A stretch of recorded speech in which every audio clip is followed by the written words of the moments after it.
Hey guys, we're here to visit Rita Pardo of Pardo Naturals. She's a mompreneur, a product maker, a motivator, a sister, and a friend.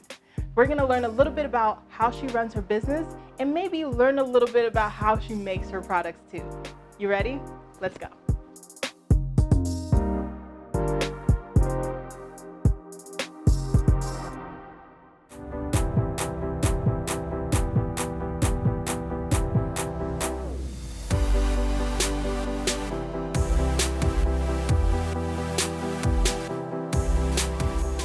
So you ready? Let's go.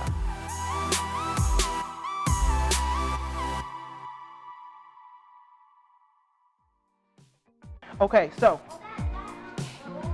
we're gonna mix it up a little bit because your bath bomb mix, you have to work fast with it, otherwise it'll get dry and crumbly. Okay. And so you're just gonna fill this up very lightly. It works the same, so you just slide it up under there. Okay, make sure your fingers are out of the way. You're gonna press this down. Press it down, and it's gonna do all the work for you. There it is, okay. And just flip it over. Kind of wiggle it a little bit. Wow. That's perfect, you did great. Congratulations on your first successful bath bomb class, okay? Thank you. You're welcome. Thank you so much for showing us. You're welcome. It started because my daughter had really bad skin. Her skin was really itchy. She was born a premature baby, so she was allergic to a lot of stuff. So in 2014, she got really sick where she could not go to school. So I had to retire. I used to drive school buses for special needs kids. So I started with the shea butter, and I had to do a little test to make sure she wasn't allergic to it.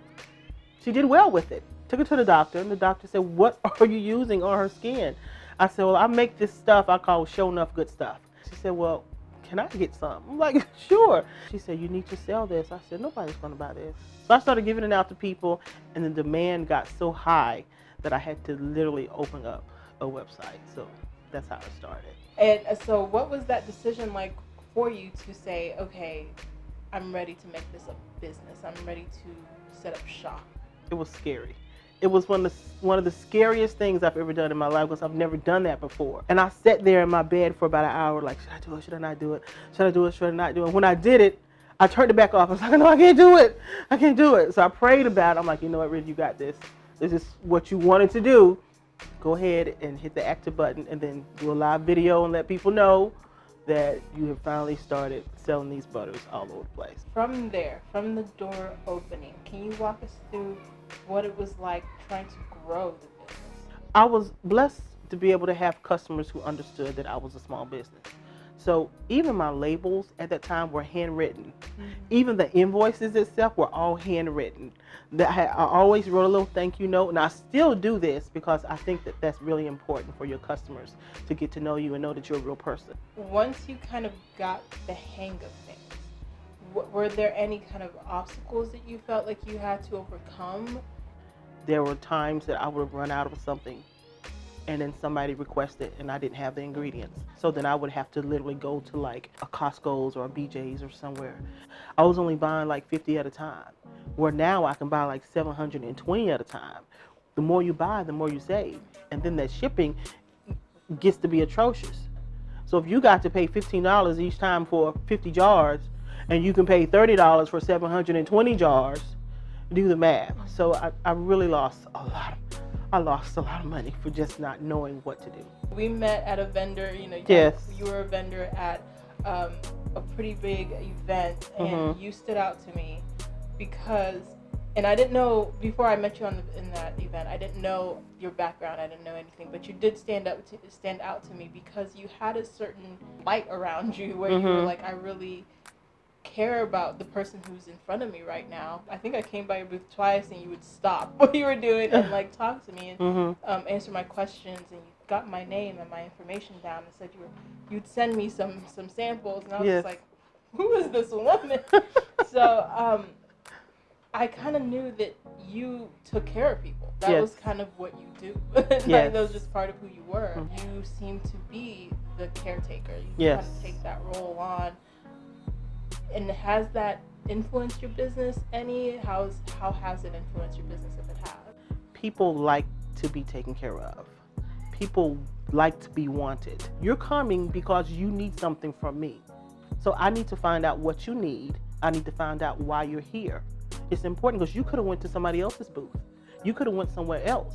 So when I started the business, it wasn't based on money, because if you start businesses based on money, whenever you're not making any money, you're going to quit. I started a business to be a service to my children.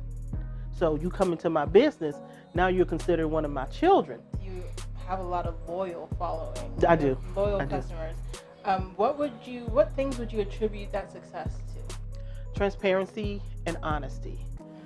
Now, since everything is visual, social media, people like to see the behind the scenes. They're so inspired by someone's story. So I've gone through quite a bit the past 2 years with my family, with my husband and with my mother, and people got to see all of that. They got to see the tears. In 2017, July 5th, as a matter of fact, my husband, he was a truck driver, he got in a bad accident. Even during that time, my mother died. That was one of the hardest things to have to deal with, is to have to leave your husband in the hospital, go tend to your mother. And I'm trying to drive down Highway 20 to get home, and I just pulled over and I lost it. I was like, you know what? It's too much. It's too much. I sat there for about 15 minutes. How were you able to move past that? Because I think that's incredible that you were able to. You just get up and do it. If you show up crying, at least you showed up. If you show up upset, mad about something, show up so that people, your community, can gather around you and help you through those feelings. So my community was great. They helped me so much through all the feelings. So you got to have that purpose pusher, that person that motivates you and say, yeah, you got to get up and do it. You've mentioned that community a lot of the time. It seems like they play a pretty big role in how you run your business. So I had to put that pride down. Not that I've ever been a prideful or private person, but these are intimate moments that is hard for some people to share. But my transparency allowed people to come into my life and see what I was going through, and through that they were able to assist me. So transparency and honesty really, really helped. I want people to get a sense of how long it took for you to feel like, okay, things are rolling in, your revenue is growing, I'm seeing movement in the business. That didn't happen till this year, honestly. Before, all of the money was going right into the house, and the business was struggling. It was staying afloat, but I couldn't invest into it like I needed to, because we needed to keep a roof over our head. You have to invest in your business if you want to grow. You have to, because if you don't invest into it, then you can't grow beyond what you already are. I just did the World Natural Hair Show in April. There's a lot of money to rent a booth out there. It is a big investment.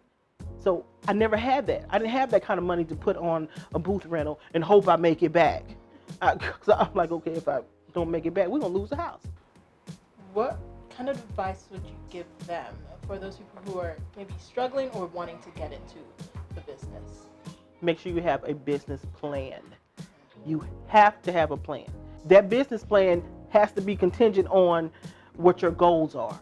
So get you a brand coach, get you a financial advisor, get you a motivator, and you're going to lose friends along the way, and it's okay. I lost a lot of friends, a lot of close friends, because I wasn't able to bring them along with me. And don't be afraid to jump.